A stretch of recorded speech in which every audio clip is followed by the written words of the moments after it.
আপনার পুঁজি যেমনই হোক, বর্তমান পরিস্থিতিতে ব্যবসা টিকিয়ে রাখতে প্রয়োজন কম দামে কোয়ালিটি প্রোডাক্ট। কোয়ালিটি সবাই দিতে পারলেও ভালো কোয়ালিটি প্রোডাক্ট কম দামে কেউ দিতে পারে না। তো নিয়ে এসলাম সুখবর। অল ওভার প্রিন্টের শার্টগুলো অফিসের বা ক্যাজুয়াল ইউজ করা যায়। দারুণ কালার, অধিক ডিজাইন, আপনার সেল বাড়াবে দ্বিগুণ।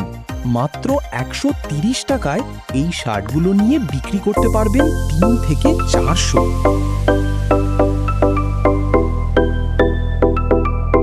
আমাদের কাছে রয়েছে 300 প্লাস আপডেট ডিজাইন। প্রতি শার্টের রয়েছে চাপ সেলাই, গার্মেন্টস অ্যাক্সেসরিজ, যে ছাড়া রয়েছে শোরুম কোয়ালিটি। আরও 500 এর অধিক ডিজাইন রয়েছে। বক্স শার্ট, ফর্মাল শার্ট, জাফরান ফেব্রিক্স সহ ট্রেন্ডি সব কালেকশন এক ছাদের নিচে। রয়েছে এক্সচেঞ্জ পলিসি, ব্যবসা যতদিন এক্সচেঞ্জ ততদিন। তাহলে আর দেরি কেন? চলে আসুন আমাদের শপে বা কল করুন এই নাম্বারে। আমাদের ঠিকানা ঢাকার প্রাণ কেন্দ্র বুড়িগঙ্গা নদীর সাথে নাগরমহল ঘাট, আলম মল market, Keraniganj, Dhaka. Shop number